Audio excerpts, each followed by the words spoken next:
자, 그래서 최소 하루에 2시간씩 공부를 못하잖아. 그러면 너는 인서울을 무조건 못한다고 보면 돼. 왜? 이미 그 사실만으로도 너는 자격 미달이거든. 자, 오늘은 인서울 하려면 하루에 얼마나 공부해야 될까? 이거에 대해서 얘기를 해볼 건데, 지금부터 내가 말하는 시간 기준은 야, 이만큼 공부하면은 무조건 인서울 할 수 있어 라는 관점이 아니라, 이거는 정말 최소 기준이니까 이것마저 못 채우면은 너는 무조건 인서울 못한다, 이런 관점에서 봐줘야 되는 거고, 정말 최소 기준이거든. 이것마저 못 채우면은 자격 미달이고 인서울을 그냥 못한다고 보면 돼. 알겠지? 근데 중요한 거는 내가 영상 마지막 후반부에 내가 앞에서 말했던 것들을 전부 반박하고 굉장히 모순되는 말을 하나 해줄 거거든. 그게 오늘 이 영상의 정말 본질이니까 꼭 끝까지 들어보자.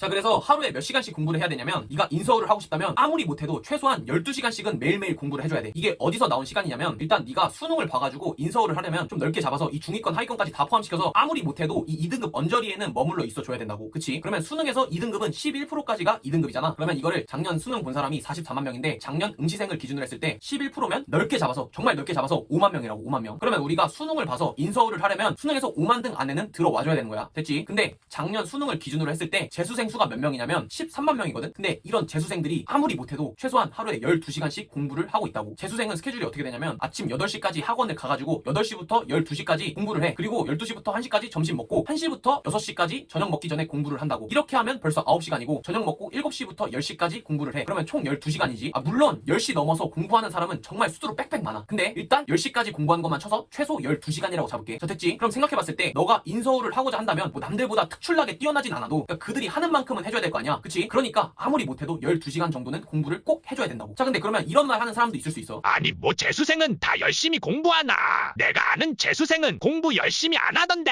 이런 말 하는 사람이 있을 수 있는데, 오케이, 인정. 그럼 봐봐, 내가 이 전국의 재수생들 중에서 많게 잡아서 절반 정도가 약간 정신이 삐리리해. 그래가지고 재수생이라는 본분을 잊고 공부를 안 하는 거야. 그래서 좁게 잡아서 6만 명, 딱 절반 6만 명 정도가 열심히 공부를 해서 하루에 12시간씩 공부를 한다고 칠게. 자, 그러면 이미 이 숫자만 봐도 우리가 인서울 정원을 넘어간다는 거를 확인할 수 있겠지. 그치? 근데 여기서 끝이냐? 그게 아니라 이미 전국의 뭐 외고, 과고, 자사고 이런 애들도 하루에 12시간씩 공부를 하고 있다고. 그러면 이것까지 포함하면은 인서울 할 수 있는 자리에 비해서 사람이 너무나도 많다는 게 느껴지지. 그러면 너가 이 인서울 후보군에라도 들고 싶다면 아무리 못해도 최소한 12시간 정도는 공부를 해줘야 된다는 거야. 됐어? 아무리 못해도 최소한 12시간. 됐지? 자, 근데 고3 현역 학생들 같은 경우에는 이런 말을 할 수가 있어. 근데 저는 학교 때문에 그만큼 공부할 시간이 없는데요. 오케이, 그것도 인정. 근데 이 수능이라는 판에서 너가 고3 재학생이어서 공부할 시간이 없었다라는 거를 정상 참작해주지 않거든. 그러니까 그거를 막 고려해서 성적을 산출하지 않는다고. 그럼 어떻게 해야 돼? 너가 무슨 수를 써서라도 그 12시간을 확보할 수 있도록 해야 되고, 이건 어떻게 해야 되냐면, 내가 저번 영상에서 말했던 짜투리 시간을 잘 활용해야 되고, 고3 학생들은 아마 이 시간을 더해도 12시간이 안 될 거거든. 그럼 어떻게 해야겠어? 당연히 잠을 줄여서라도 이 12시간을 확보하려고 해야겠지. 오케이? 물론 나도 학교 다니면서 왔다 갔다 힘든 거 아는데, 내가 말했잖아, 어쩔 수 없다고. 이 시간만큼은 아무리 못해도 꼭 채워줘야 되는 거야. 오케이? 그러니까 1년만 고생하자. 근데 내가 영상 시작할 때 내가 앞에서 말했었던 것들에 대해서 굉장히 모순되고 반박하는 말을 할 거라고 했잖아. 이게 뭐냐면, 사실 수능 준비하는 데 있어서 시간이라는 거는 그렇게 중요한 개념이 아니야. 중요한 건 뭐냐면 분량이고, 너가 그거를 했냐 못했냐 이거야. 이게 뭔 소리냐면, 이미 수능은 정해져 있잖아. 그치? 그러면 지금부터 남은 시간이 시험 기간이잖아. 그치? 그 시험 기간 동안 너가 해야 될 일이 있을 거 아니야. 내가 원하는 성적을 맞으려면 얼마만큼 해야 된다, 라는 분량이 있을 거 아니야. 그러면 그거를 달로 쪼개고 주로 쪼개고 그거를 매일매일 쪼개다 보면 내가 당장 매일매일 해야 될 일이 나올 거 아니야. 그치? 그 미션을 완료할 만큼 하루에 공부를 해주면 되는 거야. 그치? 그러니까 진짜 극단적인 예시를 들어서, 너가 계획을 세웠고 매일 할 일이 나왔어. 근데 네가 하루에 5시간만 딱 공부를 했는데 이게 완벽하게 됐어 라고 한다면, 그럼 더 이상 공부 안 해도 되는 거야. 근데 이런 학생은 정말 이 전국에 이 손에 드는 랭커들이잖아. 랭커들. 걔네 말고는 이런 일이 벌어지지 않아. 그러니까 혹시나 네가 하루에 5시간만 공부를 했는데 할 일을 다 했다, 충분하다 라고 생각이 든다면 둘 중 하나야. 네가 알고 보니까 이 전국적으로 손에 꼽는 랭커였거나, 아니면 계획을 잘못 세웠거나. 근데 이 영상을 보고 있는 사람이라면 전자의 경우는 아닐 확률이 높겠지. 자, 그리고 나를 포함한 우리 같은 일반 사람들은 이 수능까지 남은 분량을 다 해내려면 아마 하루에 12시간으로는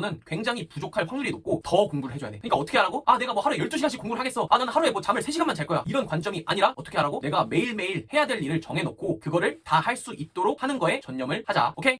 자, 그래서 인서울 하려면 하루에 몇 시간 공부해야 되냐? 굳이 뭐 기준을 따져서 정한다면 아무리 못해도 12시간씩은 공부를 해줘야 된다, 이거고, 내가 말했지, 본질은 이 시간적 개념이 아니라 너가 오늘 매일매일 해야 될 일을 했냐 못했냐 이 관점이라고. 알겠지? 자, 그리고 내 영상을 보는 되게 많은 학생들이 이 고3 정시 파이터잖아. 그치? 그 학생들한테 당부해주고 싶은 말이 있는데, 뭐냐면 정말 너가 수능으로 대학을 가겠다 라고 생각한 그 용기는 정말 박수를 쳐주거든. 근데 이 현실도 볼 수 있어야 돼. 네가 생각하는 거 이상으로 수능 봐가지고 인서울 하는 게 힘들 수 있거든. 그거를 미리 알아두자고. 그러니까 내가 너한테 막 겁을 주려고 그런 게 아니라 미리 각오를 하고 있어야 돼. 정말 이렇게까지 열심히 해야 되는구나 라고. 알겠지? 자, 그래서 오늘 영상은 여기까지고, 도움이 됐다면 구독과 좋아요 꼭 눌러주고 다음에 또 도움이 되는 영상으로 돌아올 수 있도록 할게. 안녕!